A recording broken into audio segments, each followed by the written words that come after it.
Rated opportunities, any surprises there, as Dan has that up there for us.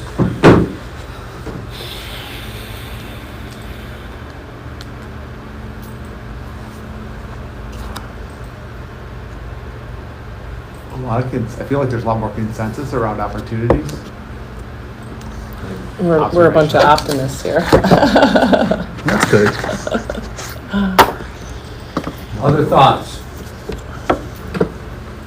And for me, when you were talking and going through it, I thought there was much, I like what you said, Skylar. I think that there was a much clearer line between really what are some of the things that the board can have influence with and what are things that are maybe just more on that operational type of level. And maybe there was just a national distinction that way anyway. And that may be why the challenges were more of a struggle, is because in your minds, as you're, again, year 4 of your school, and again, Randy and I have talked about this, again, the board model, and again, how the board transitions from very much working board to governing board to other pieces that way as it moves along and things that go with it. Again, that may tie in a little bit more why again, the challenges are a little bit more difficult to go through it and a little bit more discussion because you're in some of those periods. It seems fair. like it's good that we sort of see the opportunities, which means maybe there's more of a common vision, whereas the challenges, maybe it's just more a matter of perspective. If you see challenges that others don't, or they see challenges you don't. Yep. And again, I appreciate that very much, and I can tie into longevity, how long you've been on the board, all the different pieces that way when it comes to challenge. But when you went, and this is great, and I love, again, Skylar, thank you for pointing this out. You're welcome. Tell me up for telling you no before. So there you go. So well done. That was good. But again, with that is that there is alignment. Again, we didn't see, even with the challenges, we didn't really see tremendous outliers. I mean, there wasn't like somebody put a challenge in there, Margaret's the worst leader in the whole world, and everybody else, rated something else. There weren't real outliers necessarily. They were in threads, okay? And you'll see that again in the planning document, but that's what we want. We want those threads. What can we work on? Other thoughts or comments? I've just maybe a question. The lowest rated opportunity on here was parent engagement, which I find to be interesting. I mean, I would say as a community we have pretty strong parent engagement, at least from my perspective as a board member. I think a lot of schools would hope to have the level of parent engagement that we probably have here. It's not that we don't want the parents engaged. I don't think that's it. I'm rating it low, but I don't love that that's the lowest opportunity ranked. I mean, just perceptually, and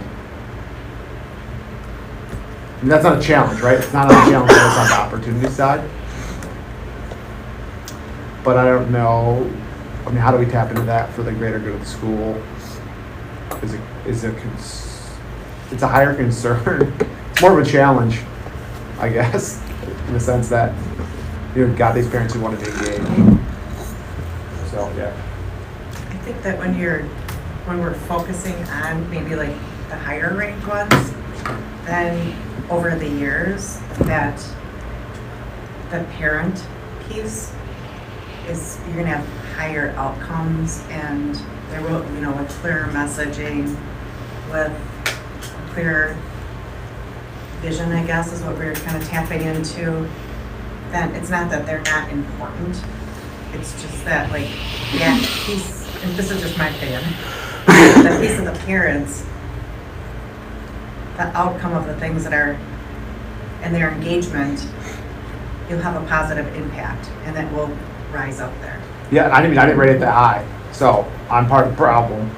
But it's just, to me, it's interesting. I read that more as a fact. The fact is, we have parents who want to be engaged. We don't need to create an opportunity for more engagement. I agree with that, Is how I read it. Yeah, I did too. I voted. It wasn't. Accordingly. Yeah, I don't think it's something that we need. It's an opportunity, and an important one, I think. How do we most leverage that? Yeah, I think is the challenge. I think that's what I was thinking too, is it is a fact. Therefore, it will influence and it will be something we leverage when we're strategically designing everything else. Like we're gonna employ our army of engaged parents. It's maybe not something we had to target as strategically designing because it's already what we have. Well, and to work with. I think what Lori said is true, is once we create more alignment around the vision, Yeah. then we can more effectively deploy those people. I don't like it there. Is all my point is. Well, we didn't delete it. I know. It's all about going beyond your comfort zone. No, I think that's great. I think it's a great point and a great discussion. Again, it's Stretch. remembering back to what you all were saying with this one, is it's going to be, it's part of our vision, it's part of our, that this is going to be, and somebody maybe even said it's more of an outcome of, some of the things, but I love the idea. So again, as we get into the plan and talk about that, if that's not reflected or at least intimated in some way, shape, or form, and it could be just an IE that we remember when we're doing our marketing plan, take advantage of our social media posts, take advantage of our engaged parents, take advantage of, that definitely can be there. So do keep that in mind. No, great comments. Other thoughts? All right, we'll be coming back to this. We'll be reflecting on this. We're going to go in, we'll be getting into the 6-year, 3-year, 1-year, 90 in just a little bit. And we'll come back to this and say, did we hit these things? Did we? And we'll keep that there to say, hey, remember, don't forget this. Does this encompass this? And so again, it'll be there with it. So, other thoughts, Dan, before we move on? No? All right. So what we're going to do now, just for basically the next half hour, then we'll take a little break for lunch. And then we're going to get to the 6-year, 3-year, 190. Is we're just going to again lay the foundation with the poised planning process. So it's again just a brief PowerPoint just to lay that foundation. You have the book in front of you to reference that. Again, if you've got that there, Dan, great. All right. So again, this is what we're going to be going into here now. Is again the goal that we have again as we go today. And finish up tomorrow, again, wherever we are, depending on how quickly we get through it, and you'll get into a rhythm with this. The first one will take a little bit longer, then it's just going to flow. All right, I get the pattern. Here's what we do. But again, it's GPS. So the plan is a GPS. Too many organizations out there developed these beautiful strategic plans, 70, 80, 90 pages long. They bookbind them in great color, all these stats in it, and then they sit on the shelf. And then you come back to it, 2 years later, didn't we talk about that? Didn't we say something about that? And sure enough, it's in the plan, it's in the book, again, that you don't reference. So this is very much a living piece of what you're doing. So every 90 days, you're going to look at really everything in the plan and say, is this still the direction we're going? Is this still the direction we're going? And you're going to keep it in front of you. So at your monthly meetings, these 90-day goals should be represented there. They should be, and again, walking through a process with that, all of that. But it's in front of you, it's living. So again, when we've done this with municipalities, so again, we worked intimately with the city of Pewaukee for 6 years now. We've been working with the city of Pewaukee. And I love what, again, Scott Klein said there, their city administrator. After we worked with them for about 16 hours, he said, you all did in 16 hours more than what our last consultants did in 16 months because they walked away with a plan. And again, so again, it's this idea in the next, you're going to have a plan. Does it mean everything's going to be solved, everything's being done? No, but you're going to have a plan to get those things done. So again, it's like a GPS. So with a GPS, what do you need to know to truly program a GPS? Final destination. Yep, you need to know where you want to go. Okay, the address for where you want to go, or the destination where you want to go. What else do you need to know? Where you are. Yeah, where you're starting. Okay, you got to know where you're starting. You got to know where you're finishing. So again, this plan is very much like a GPS. Where are we starting? Where are we hoping to finish? Along the way, what does a GPS many times say to you?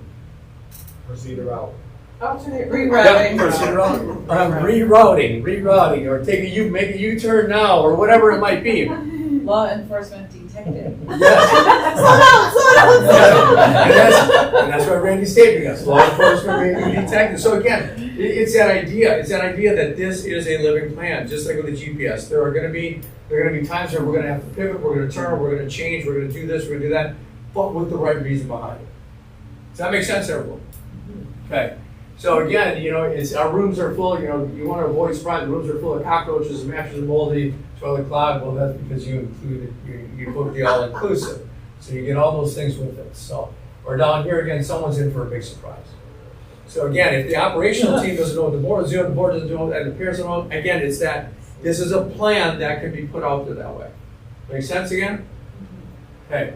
So again, the roles for today, use your strengths for others. Use your strengths, partner up, bring your perspective, ideas specific, focus with a bias towards action, build vulnerability-based trust. So we do a component, we do a training on the 5 essential. How many of you have read Lencioni's book on the 5 dysfunctions of a team?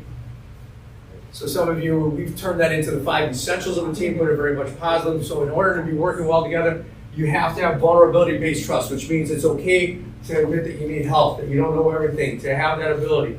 Then it leads to, again, what we teach every team must have conflict. And we have some this morning. We have some debate, right? Back and forth. So we teach positive conflict, but it's around a formula. Positive conflict is always about mission, vision, values, and ideas and issues. Okay, it's not conflict like on the grade school where my dad could beat up your dad, your face is ugly, you're stupid, and then as soon as you say something bad about their mom, then they start throwing punches, okay? So again, it's not that type of conflict, but the positive conflict is always about what's our mission, our vision, our values, what's our guiding, driving force? Is this helping to push us forward? And then about ideas and issues. Too often we get married to ideas, we get married, and then we think somebody doesn't like us because they don't like our idea. It's nothing to do with that. It's just what's going to be, what's going to rise to the top. Does it work? Does it not work? And reevaluate it again as we go forward. And then commit to the plan. And then engage in the highest form of praise. So we teach accountability. So in Lencioni's 5 dysfunctions, there are 5 essentials again. Base level of trust, positive conflict, true commitment, then accountability. And we teach accountability different than anyone out there. Accountability is the highest form of praise. So when I hold John accountable, I'm saying John is important and what he's doing is important. If I don't hold him accountable, then what I'm really saying is John doesn't matter, what he's doing doesn't matter because I'll do it or I'll find someone else to do it. Same thing with Alan or Georgia or Scott. Again, that accountability, highest form of praise. People often say to me, well, Scott, how can you do this in a nonprofit, volunteer organization, all those things? No, it doesn't matter. I don't care if it's nonprofit, volunteer, etc. If people are not holding each other accountable, saying you're important, what you're doing is important, and going to that level, then you're in the wrong position. You're in the wrong place, and that's okay. There's something else out there. But that highest form of praise, each one of you is important, what you're doing is important. Does that make sense, everyone? And then again, just full circle, just keep going around, use your strengths for others, etc. Our role is we're facilitators. We're guide on the side. Yeah, we can give you some content, and we do have some content built in, but you've given us the content. It has to be your plan, not our plan. So we're not here to tell you what to do. We're here to help you with the how to do it. So again, we're going to let you go and pull you back in as we go forward.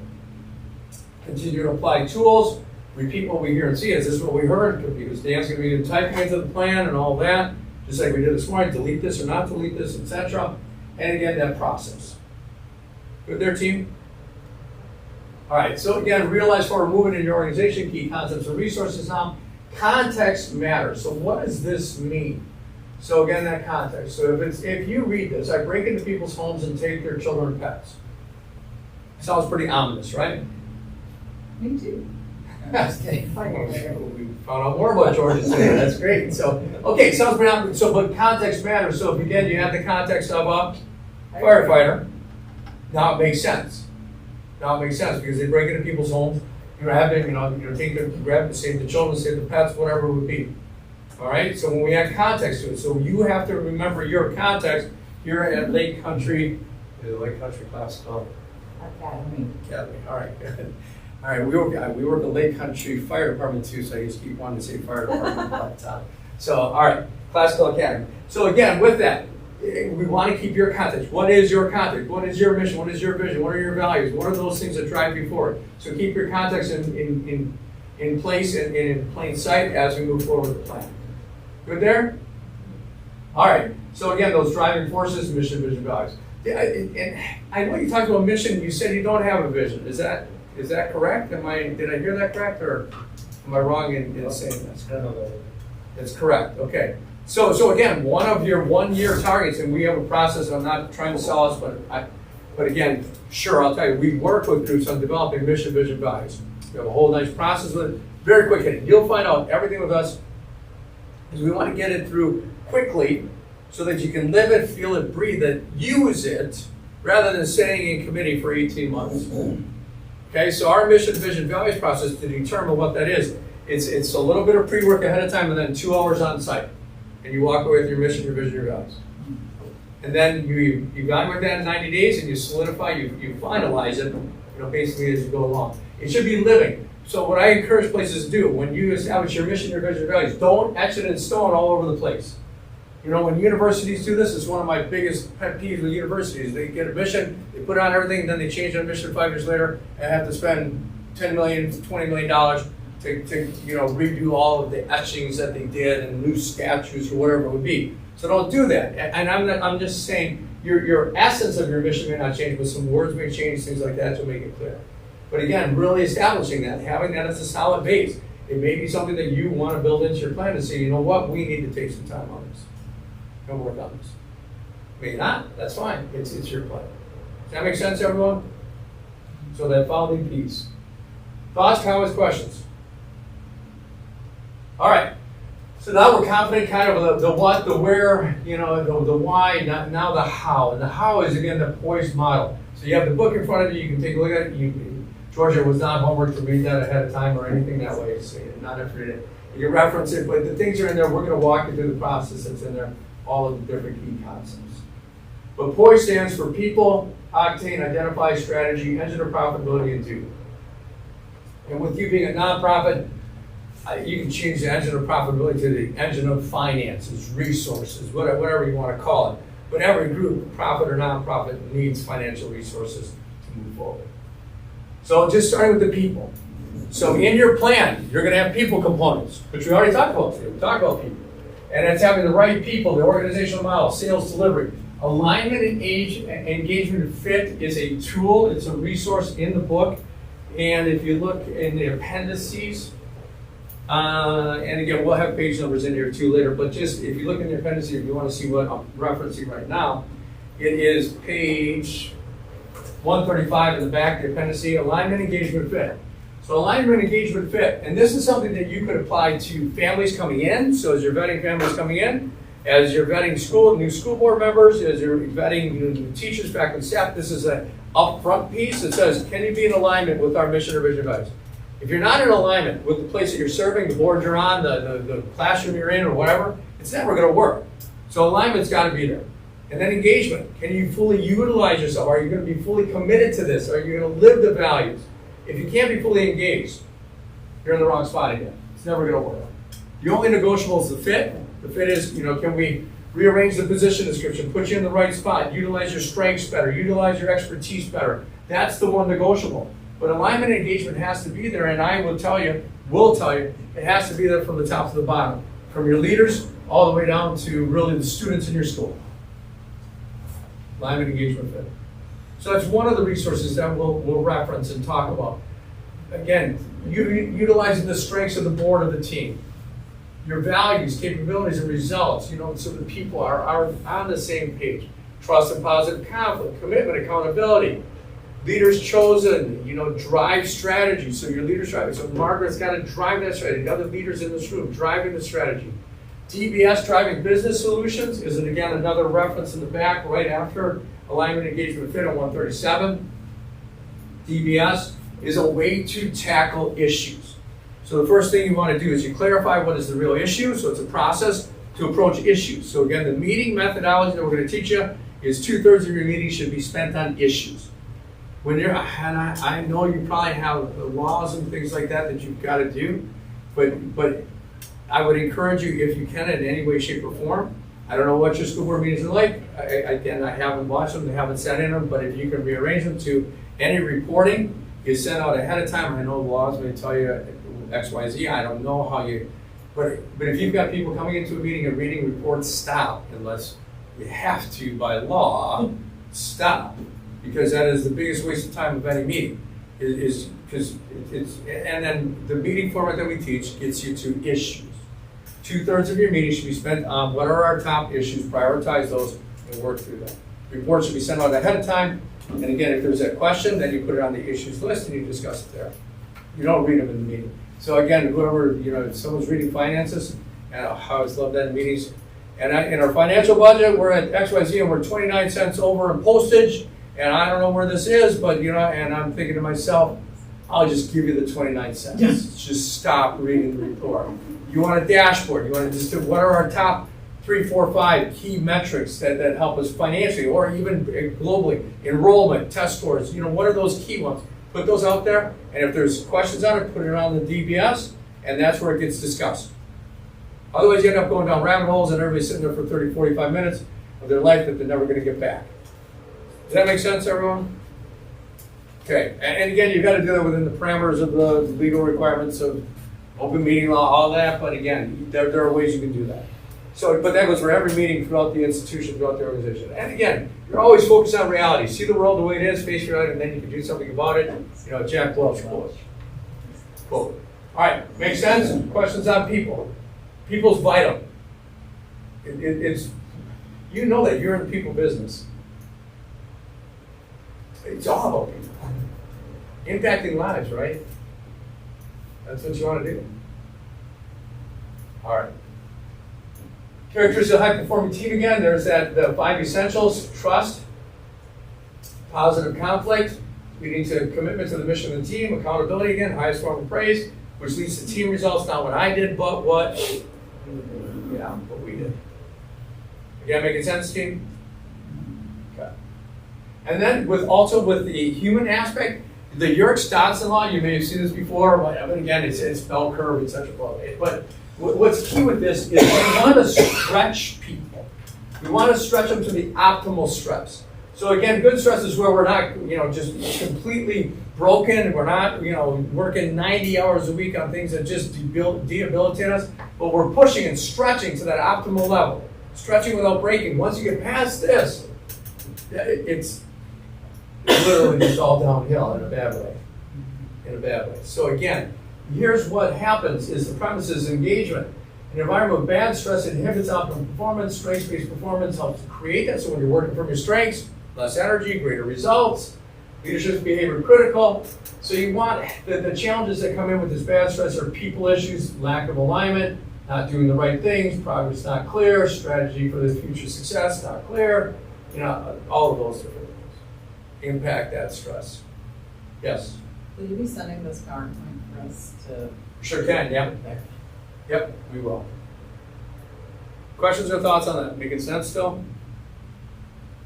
Okay. Then we go to the O of poise. So the octane. What fuels you is again alignment. Alignment with mission, vision, values. You're going to see that a lot. And again, it's something for you to be thinking about and considering. That fuels you. You're all here. You all, whether you have a very clear mission, vision, values, statements, etc. And again, the mission I heard. So again, heard that. But you're all here because you're in alignment, right? You wouldn't be here if you weren't. Hopefully. And if someone doesn't come back after lunch, now we know why. So, but no, again, it's editing. We got to have that. Love developing. You as individuals have to love developing and coaching, being trained, growing, learning. People learn is pretty easy, but others, again, just that growth with that. Performance management, that thoughtful performance management that fuels an organization. Avoid those untenable stresses, continuous improvement, engagement, focus. And again, we're going to go deeper on this. I just want to give you an overview, a snapshot here of where we're going. And then we teach transformational leadership. To be a true transformational leader, you have to have the DICE model. You have to have dynamic determination, which means you don't give up.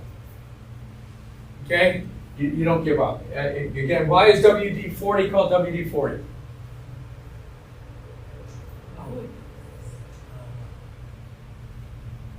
Is it because it was the 40th try? Yeah, because the first 39 attempts failed. Yeah. Yep, it was on the 40th attempt. Same thing with formula, whatever, 403 or 705, whatever the one, the cleaning formula. Yeah, 409, same thing. You don't clean much, do you? Yeah, no, you don't want to come to my house, that's for sure.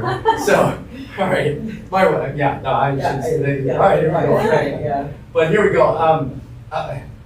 We'll get into that discussion later, George. All right, here we go. But again, it's that idea of dynamic determination, not giving up. You are determined for this school. You said it earlier. Marty, you said my year one, I was going to make sure that this school was not going to fail. Dynamic determination, that's transformational. Intellectual flexibility, which means you take into account all the different ideas, all the different thoughts, creative ways to do it. Courageous character, you stand up for who you are. You don't succumb. You don't succumb to those parental pressures that are saying, well, I know your school's this, but I think you should be this. Well, you're in the wrong school. If you want to change us, you're in the wrong school. You know, I mean, if it's a good suggestion, a good enhancement, that's different than changing who you are. So courageous character, standing up for what you believe in. And then, again, emotional maturity. Never did a fight start on my playgrounds with 2 students or 10 students or 12 students that were emotionally under control. It's always when emotions take over, it's not good. And I'm not saying emotions are bad, but I'm saying we need to control our emotions rather than our emotions controlling us. Make sense still? So that's the DICE model. And then it's centered around, again, the 4 R's, which are, we gotta have clear roles, we gotta have clear responsibilities, focused on results, and the relationships are at the core. And the study on relationships, and I think, Scott, maybe you were saying this, someone maybe mentioned or alluded to this, but relationships are 70% of an organizational success. I think it was maybe you, John, saying it's so important. If an organization is not, lifting up their talent, searching for new talent, all those things are already behind. It's 70% of your success comes from the relationships that are there. And in your particular case, it's students with teachers, with parents, with community, with, again, board, etc. All right, questions on that slide? So again, as you're thinking through the plan and the process, these are things that are going to help continue to move you forward, but do we have that octane? Do we have that fuel moving us forward? Good there? All right, then the I stands for identify.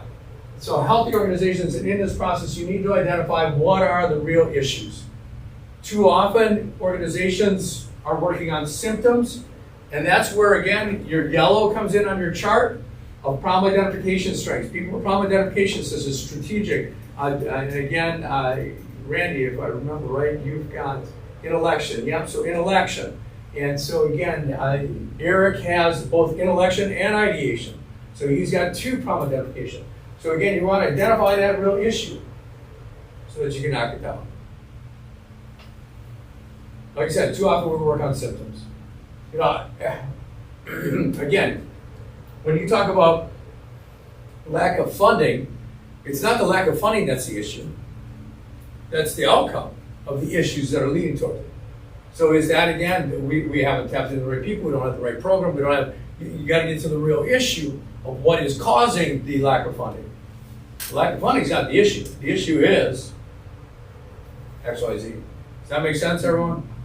So again, it's that identifying so that they can be knocked down. And that's why our meetings are fun. The fuel meeting agenda, which again is in the back book, you can look at that because, again, 60% of that meeting, 2/3 of that meeting, 66%, 2/3 of that meeting, 60 out of 90 minutes is spent on the issues.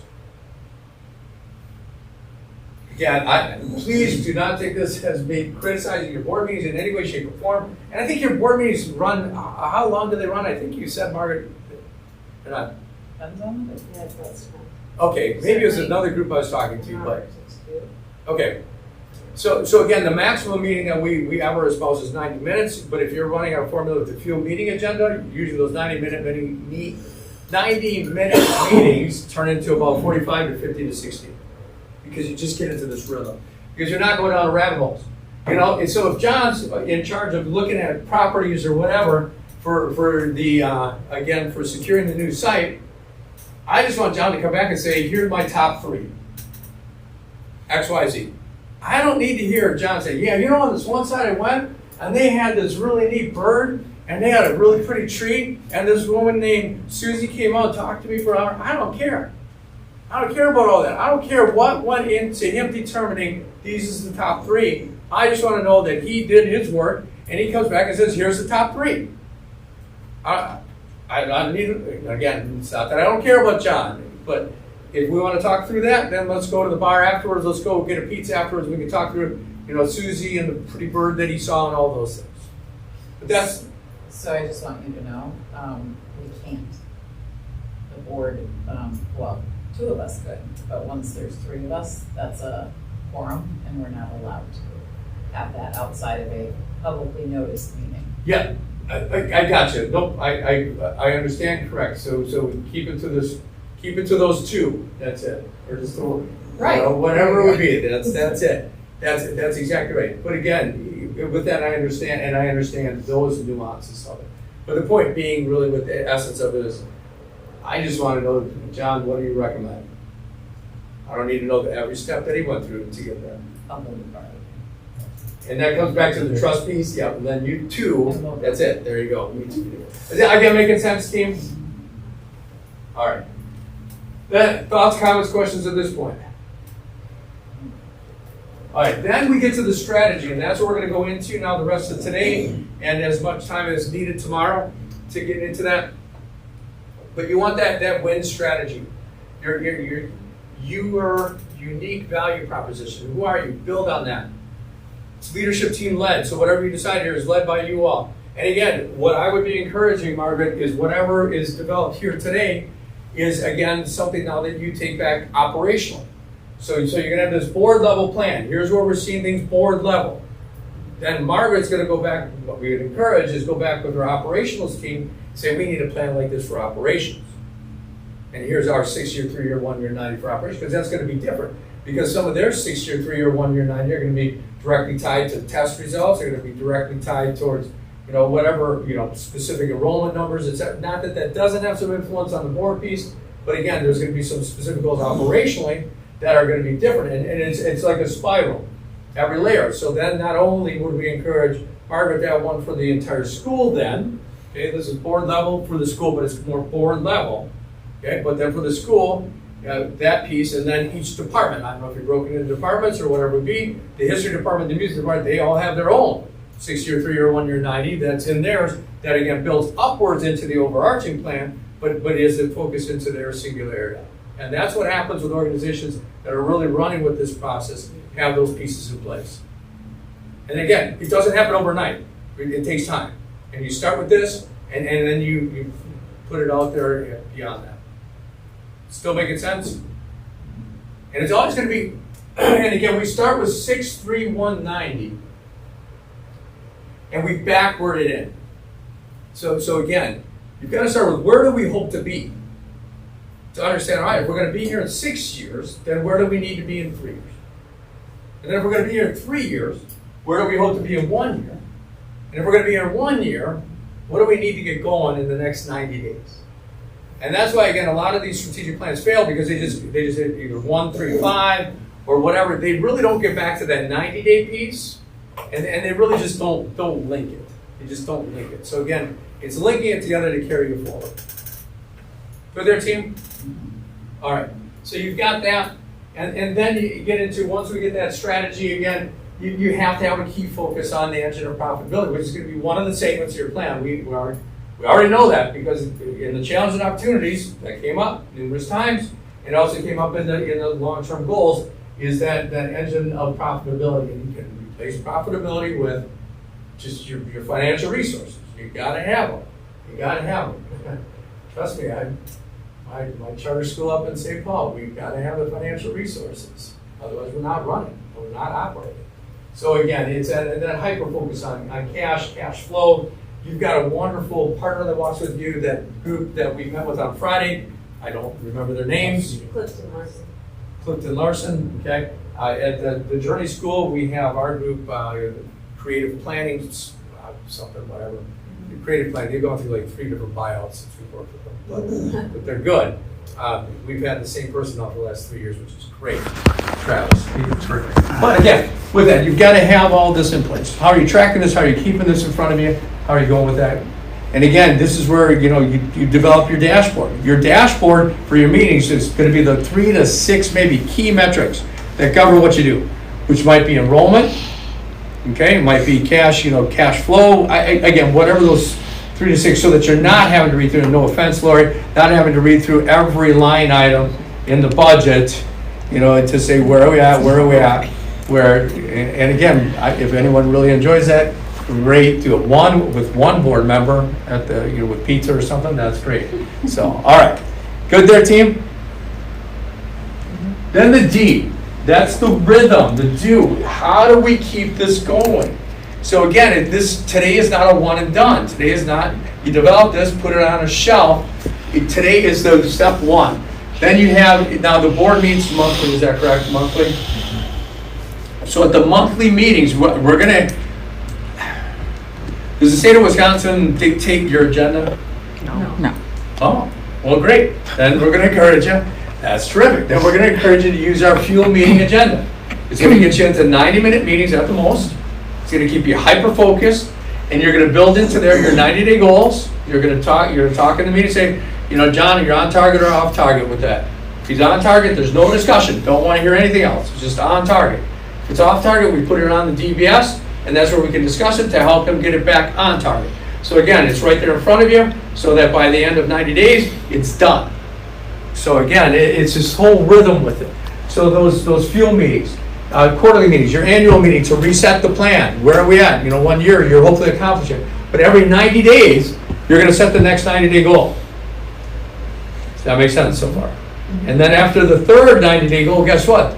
The 1 year goal becomes your next 90-day goal. Now, you can finish early, that's great. And again, along the way, you may realize this is just not as prioritized as we thought. Groups do that. But what happens most of the time with groups is once they put this plan into place, they're like, oh, that's so ambitious, that's so ambitious. Once they put the plan in place and follow this, you know what they end up doing? They end up actually increasing those goals.